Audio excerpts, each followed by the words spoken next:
The last thing we're going to do is introduce Judy Meagher as our speaker tonight. I got to know Judy when I went to work at the YMCA about 13 years ago. I'm the CFO at the Y. Judy was the membership director at the time. She became the executive assistant during the time I was there, and a couple of years ago she retired from the Y full-time, but she has continued to work at the Y after that. Basically being a historian, researching the history of the YMCA in Saratoga Springs, and finding out a lot about the Y that nobody that was here really knew about. So it's been an interesting project, and her presentation today will go through some of the things that she stumbled upon.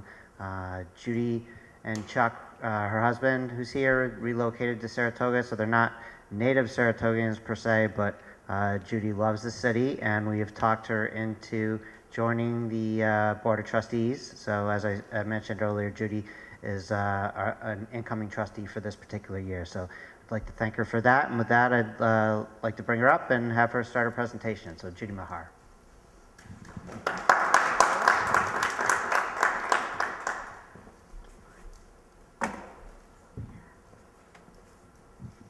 Good evening. I'm hoping that I can share with you some of my enthusiasm for this project that I've been working on almost since I started at the Y, which was in 2002. And like many people, I thought the Y was just a place where you went to exercise. I didn't know about preschool, childcare, the before and after school programs, the teen center, the cyber cafe, or silver sneakers. My job as an executive assistant included taking minutes at board meetings and maintaining them in files.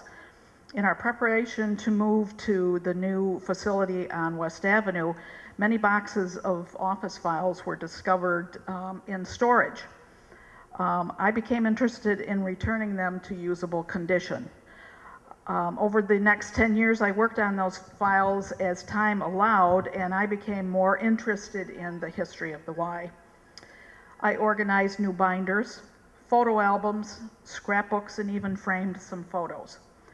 My research sent me to the library, to this museum, and to the county historian. During this time period, oh, I got a wrong word in there. Next year, the YMCA will be celebrating its 150th anniversary. And a lot of this information that I have updated is going to go into making a booklet that will be available for people to enjoy. So I'm going to get started, and I believe we'll probably have a question time period afterwards. Let's go. There we go. The YMCA, the oldest and largest social institution in the United States, has touched the lives of virtually all Americans. It gave the country basketball and volleyball its best known popular contributions, but it also pioneered camping, public libraries, night school, and teaching English as a second language. The Y has provided war relief since the Civil War and served immigrants and refugees from countries around the world. It has fostered understanding and cooperation within Christianity among the world's major faiths.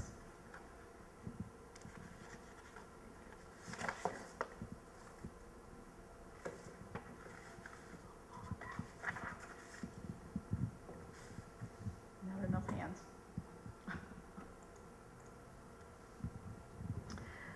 This photo is one of the locations of many of the early Ys. They didn't have a lot of money.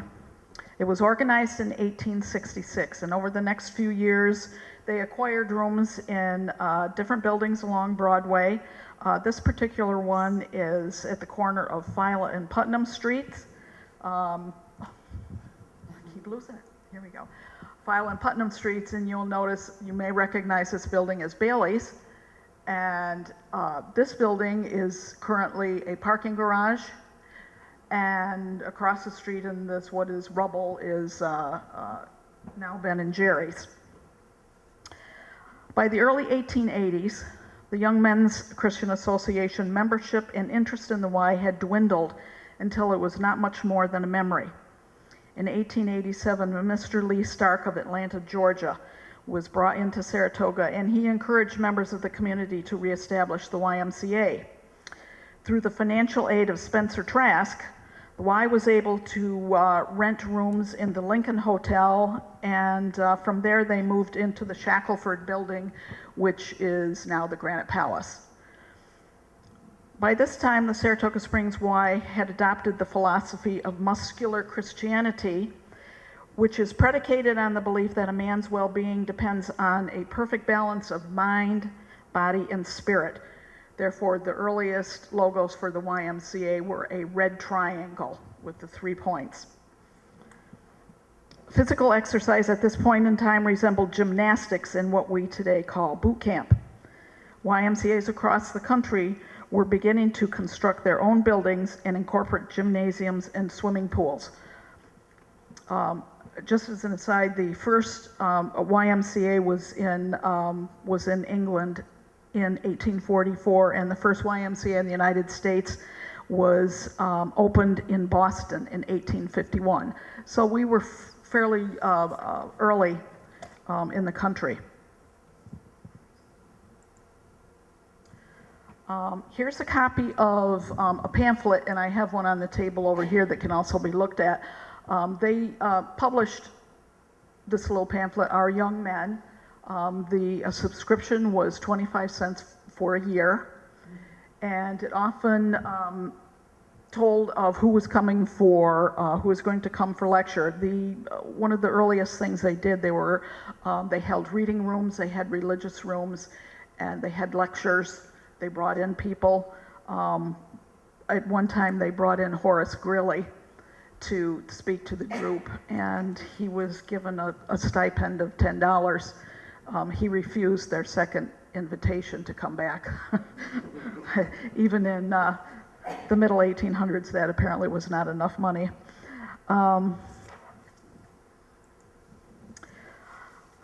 On the morning of July 19th in 1899, there was a gasoline explosion in a bicycle repair shop which destroyed the building, which housed the YMCA and several others. Just prior to this, at a special meeting of the board of directors, a benefactor offered $25,000 to the Y to construct a new building. The stipulation being that they needed to secure funds equal in amount. They were able to do that, and on November 3rd, 1901, the new building on Broadway, which is still there today, was dedicated. It featured a gymnasium, a bowling alley, a swimming pool, parlors, reception and game rooms, a library and reading rooms, and a 25-room dormitory. The purpose of this was to help prevent wayward men, young men, from becoming involved with liquor, gambling, and women.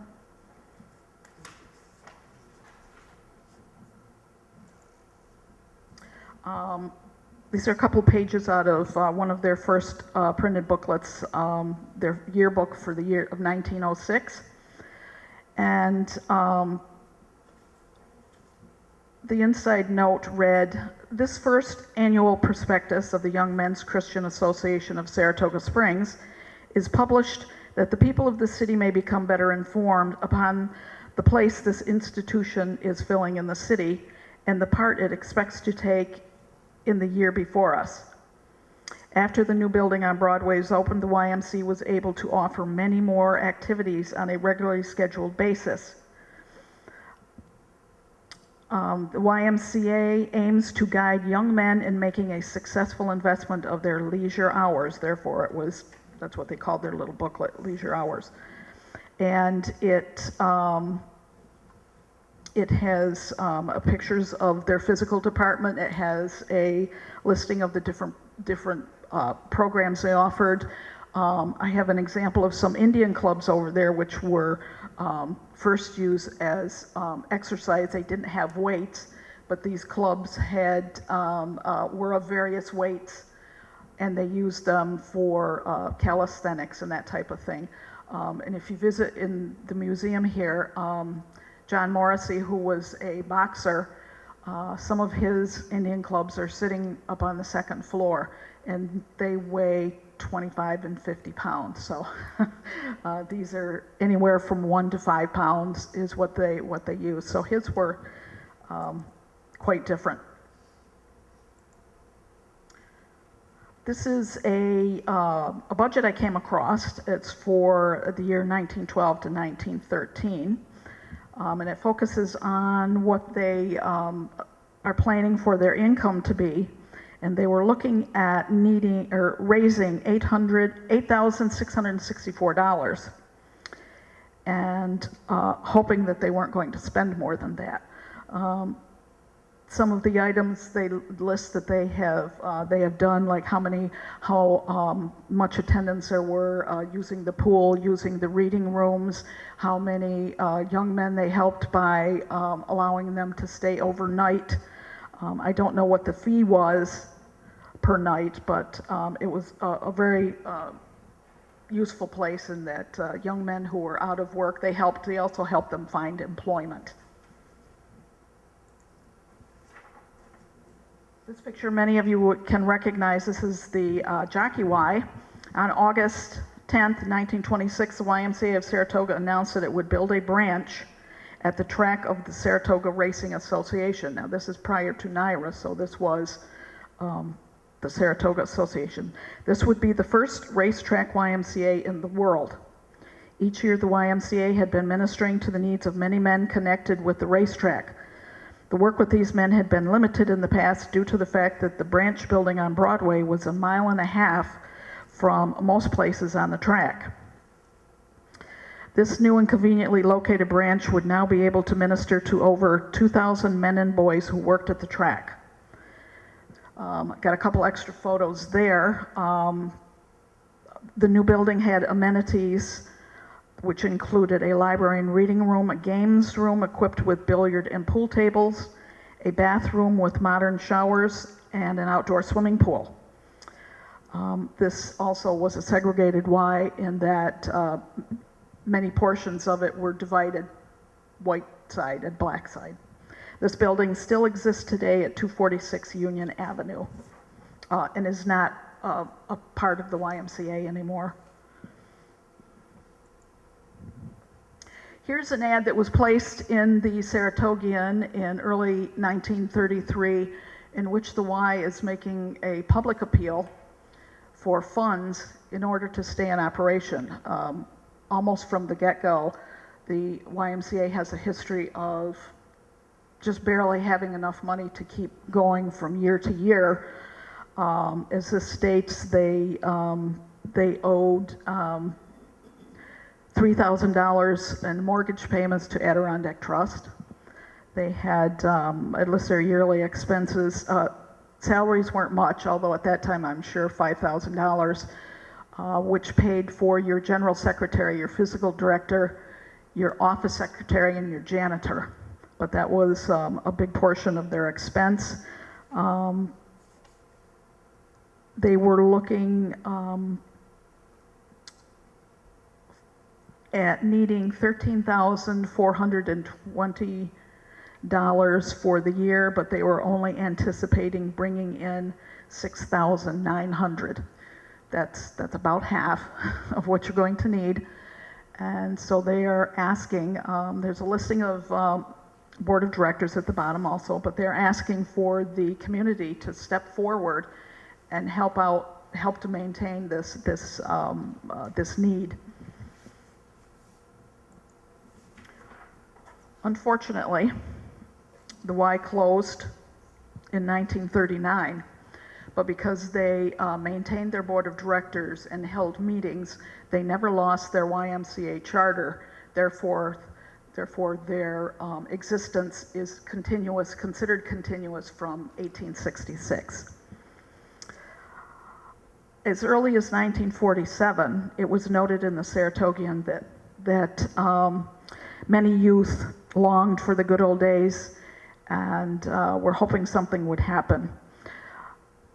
The answer came from Dr. Frederick Rezague, and I hope I say his name right. I don't know if anybody knows him, but he was a member of the board, a very, very strong believer in the YMCA.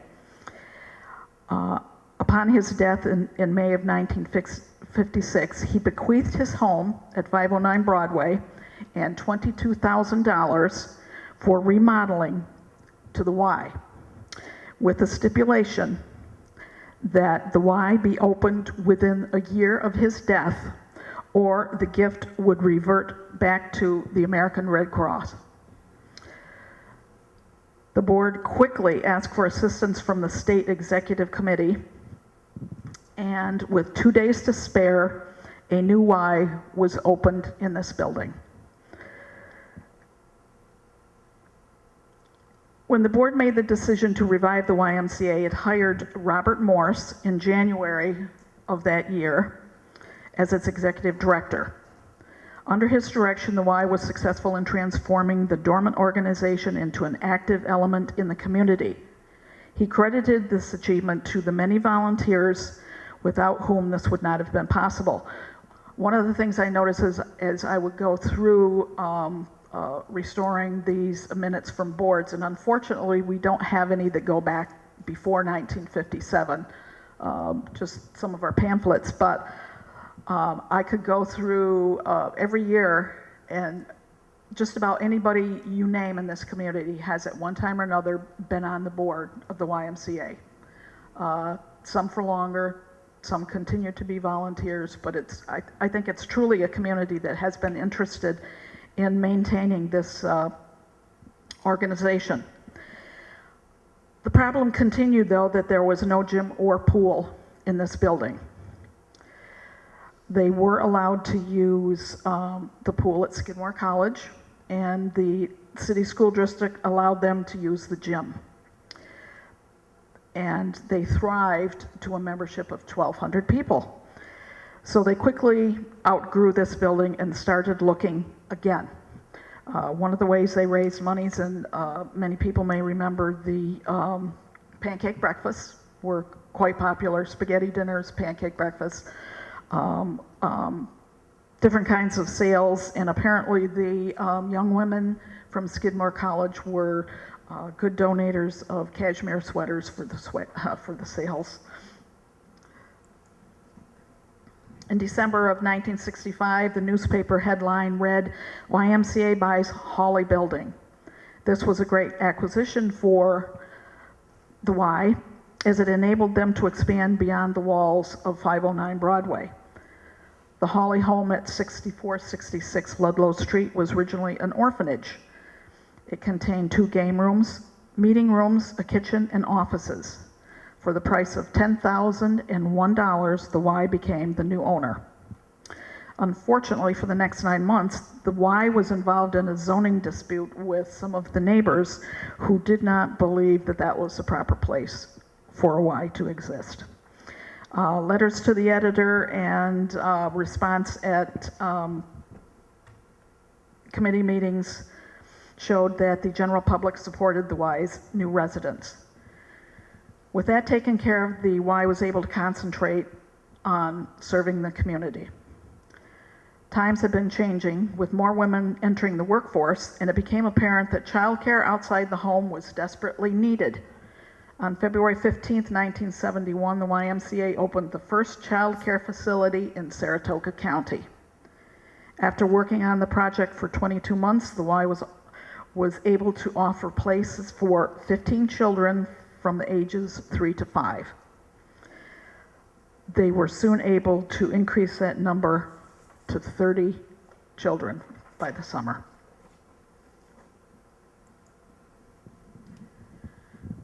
The Y continued to expand. Even though the Hawley home was good for them, it still did not have a pool. The Y began looking around for a new place. 4 sites were considered, And the site of the old convention hall that had burned on Broadway in 1965 was selected and approved by the city and was purchased.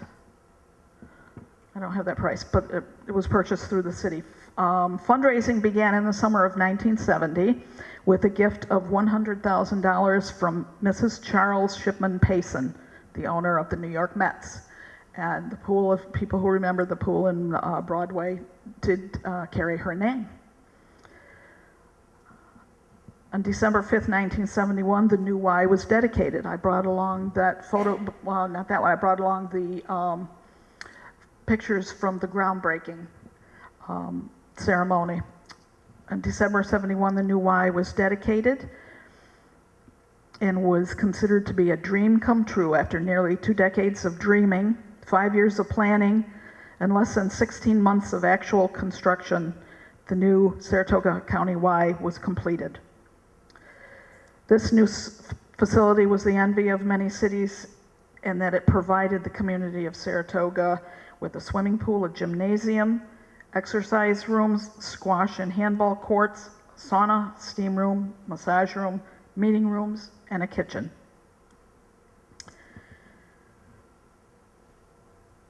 The community responded to this new building, and membership in the 1980s grew rapidly. The main factors driving this growth was the increased awareness of the benefits of physical fitness and the increased need for childcare outside the home as more women returned to work.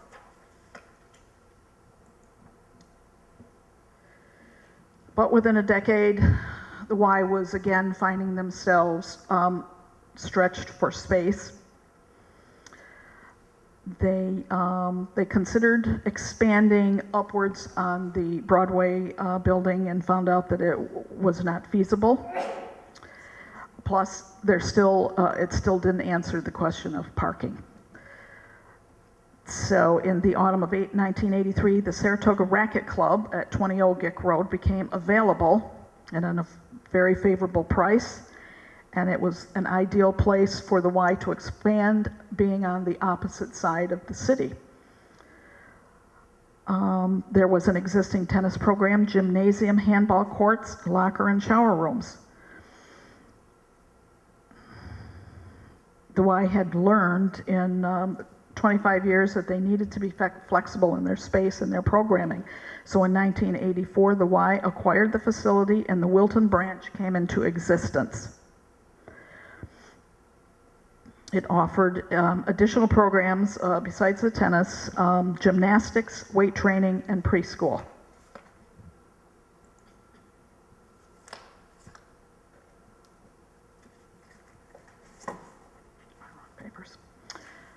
Another decade passed, and in the mid-1990s saw the need for full-time daycare for children.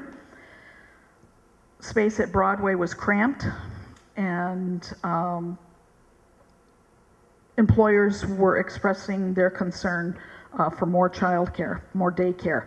In 1995, space became available at the Saratoga Village off Exit 12 in Malta. The YMCA felt this was a good central location for the county, and they were licensed. They became licensed by the state to care for children between the ages of 6 weeks and 5 years old. It opened with an enrollment of 5 children, and it has grown to 75, which is the current allowed by the state for that size of a facility. In 2000, the Y was again looking to expand. The town of Corinth had built a community center to use for their own community events, and it didn't work out for them, so the Y purchased the building and transformed it into a daycare center, which didn't work as well there either. They weren't as interested in daycare as they were in the exercise end, so it was later expanded to include a fitness center, and they offer swim lessons free to residents in the at the river there in the summer, and their membership stands at about 500 today. Malta continued to grow. They were looking for more than just daycare. So in 2004, we opened a fitness center next door to the child care center. And within 30 days, they had over 200 members. Within 6 months, they had 800, and they now, and they have since leased an additional 2,200 square feet of space, and have a total membership of 1,680 people. And as you all know, we outgrew Broadway very soon. We purchased a piece of land on West Avenue, and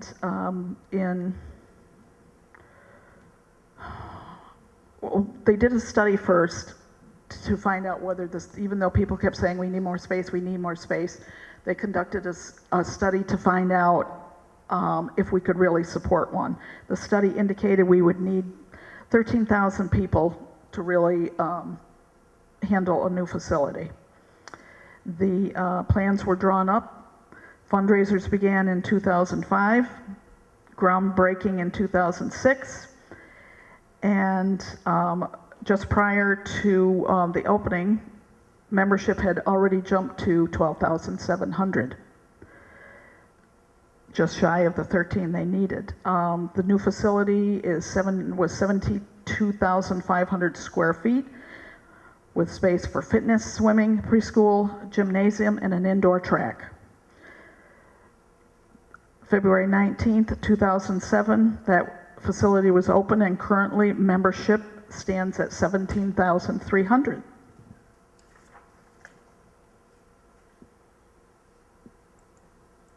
Skip that next page. I'm going to move quickly so we don't take too long. The people in Greenwich in the Washington County area approached the National YMCA stating that they really would like to, oh, did I get the right? No, that's the Wilton. Did I do too many? Sorry. You. No, went too fast. I can't go back. Sorry.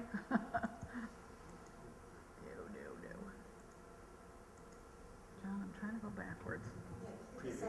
Previous? Okay, there we go. No. Yeah, previous. I think you roll it with the ball also. Yeah, it's not wanting to. There we go. There we go. Wait a minute. Okay.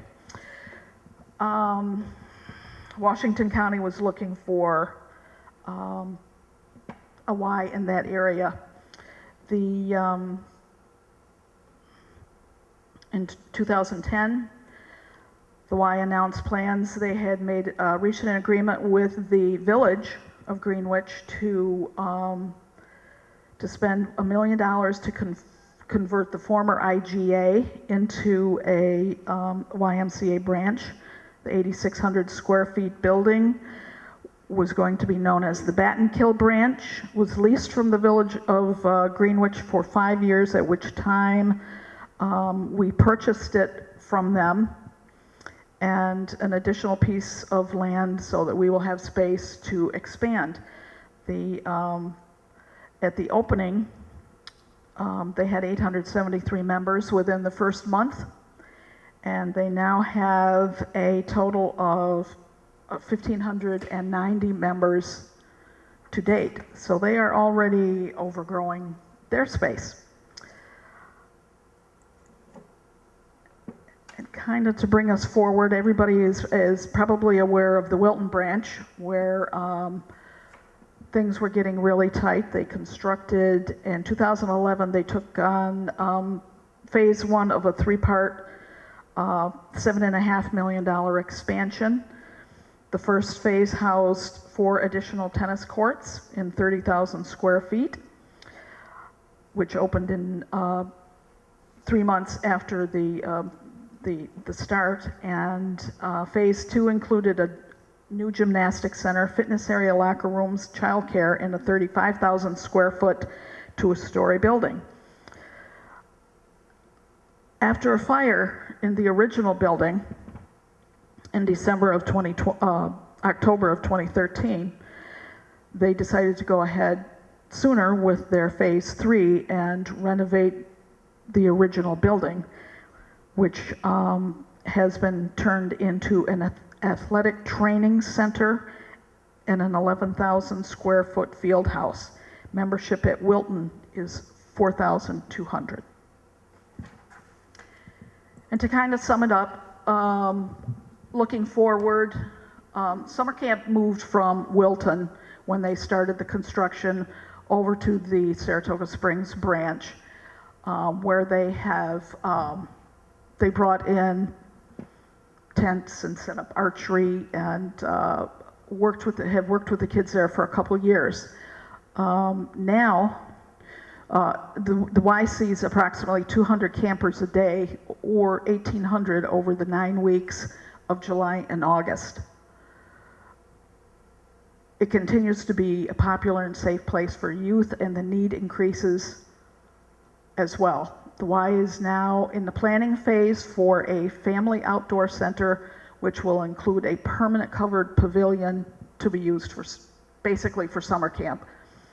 And to kind of sum it up, this is, I've really kind of gotten into this project. I find it to be quite exciting, all the different aspects of the history, how it's been, and that it's actually older than the city. Next year, we will be celebrating the 150th anniversary of the YMCA, so we're hoping to have something in around September next year to celebrate. I'm working on a new booklet that will be available, and I hope everybody is enthusiastic as we are.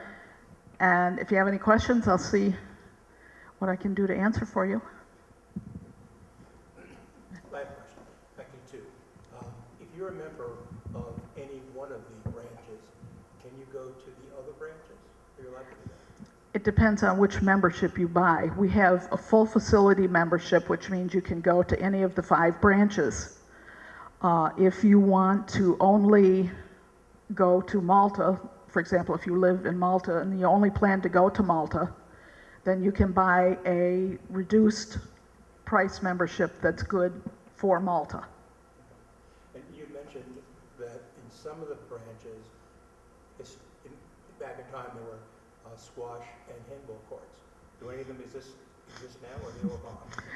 They don't. That was a tough one when we built the new facility on West Avenue. There were a lot of handball, particularly handball people, and they were not happy that there weren't going to be courts in the new branch. But to be honest, builders don't want to build them anymore.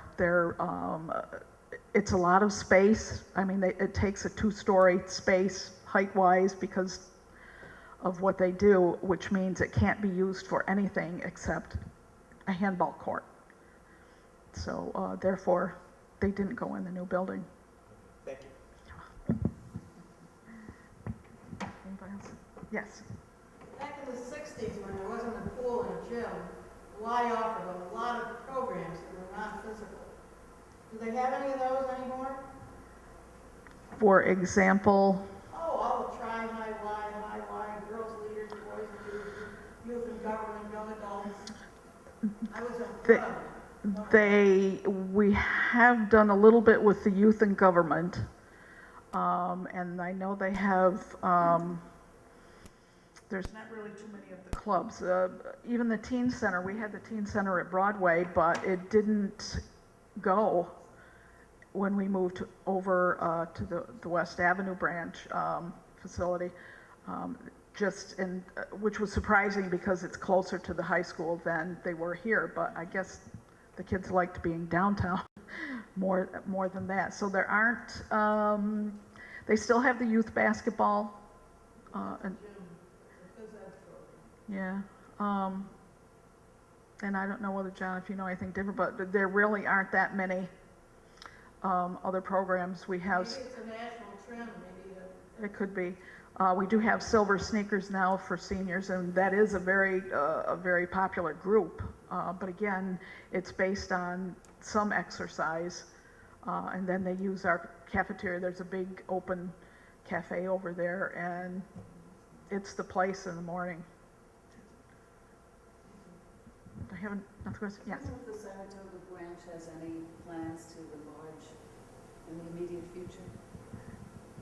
Do we have plans to enlarge at the Saratoga branch? Well, the next thing they're concentrating on is summer camp, building up the summer camp and the family outdoor center. With the building itself, which is bursting at the seams, pretty much? When we did the renovations over at Wilton, a lot of people who came here from Wilton when we opened at West Avenue went back to Wilton. So they have increased, membership hasn't gone down. As a matter of fact, one of our fun statistics was 1 in every 3 people in Saratoga Springs belongs to the Y.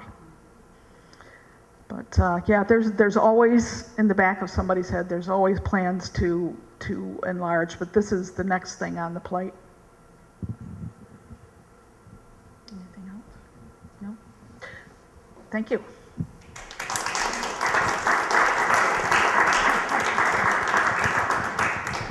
Well, thank you very much, Judy. And that concludes the meeting and the program this evening. So thank you all for coming tonight, and hope to see you on November 10th.